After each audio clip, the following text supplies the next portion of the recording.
Welcome back to FCLE Seminar, a Florida Civic Literacy Exam podcast.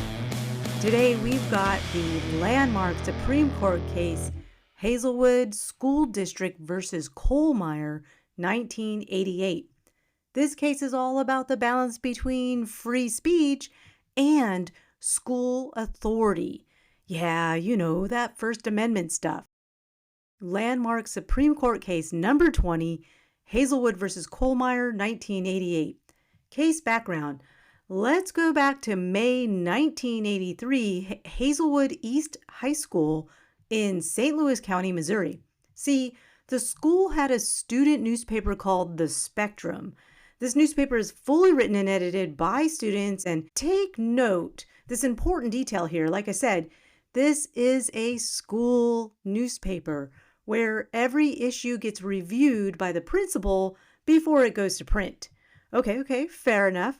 Back to the case. Let's see here. So the principal, Robert Reynolds, reviewed the May 13th issue of the school newspaper before publication and objected to two of the articles, then ordered the articles to be withheld.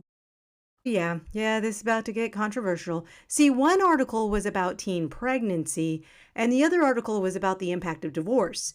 Now, remember, this is back in the 1980s, so I can see why Principal Reynolds was concerned over the sensitive topics and how those topics would ultimately affect the students in a public school setting for a school-sponsored activity like a student newspaper. So what happened next? Well, I'm glad you asked. Kathy Kuhlmeier and two other students brought this case to the court. Why? They argued for their First Amendment rights. So was the principal's decision to remove the articles from the school newspaper a violation of the students' rights under the First Amendment? That's what you were asking yourself. Think about it. But not too long. The court's decision. No. The answer was no. No to what? Look, listen, the Supreme Court's decision in Hazelwood 1988 was a 5-3 ruling in favor of the school district.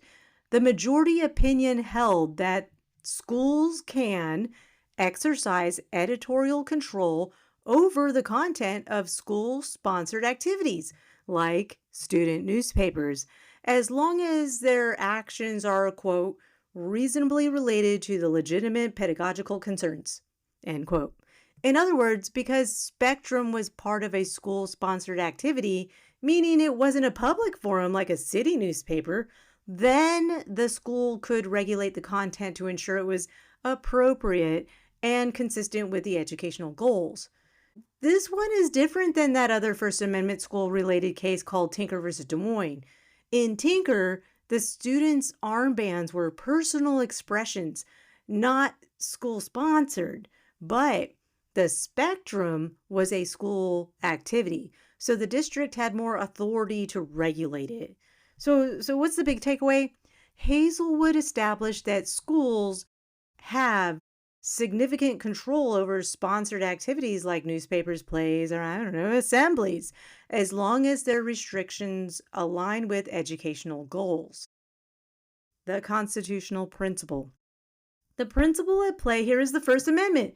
Remember, the First Amendment states, quote, Congress shall make no law respecting an establishment of religion or prohibiting the free exercise thereof or abridging the freedom of speech or of the press or of the right of the people peaceably to assemble and to petition the government for a redress of grievances.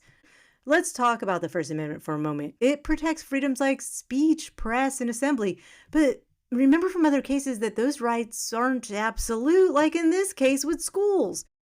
The Hazelwood case highlights how the First Amendment applies differently than the Tinker versus Des Moines case in schools, especially when the speech is school-sponsored.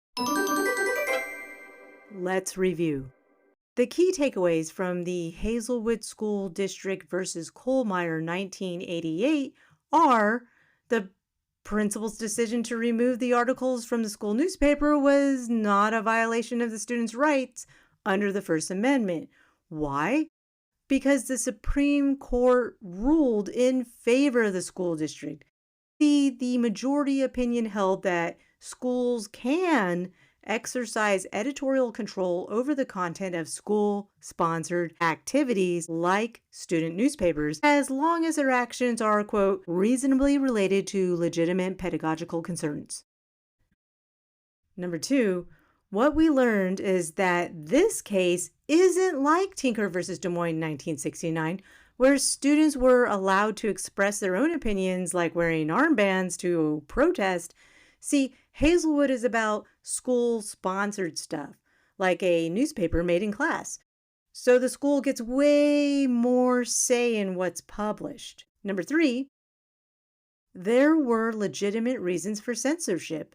The principal at Hazelwood cut 2 articles from the newspaper, one about teen pregnancy and one about divorce, and deemed them inappropriate.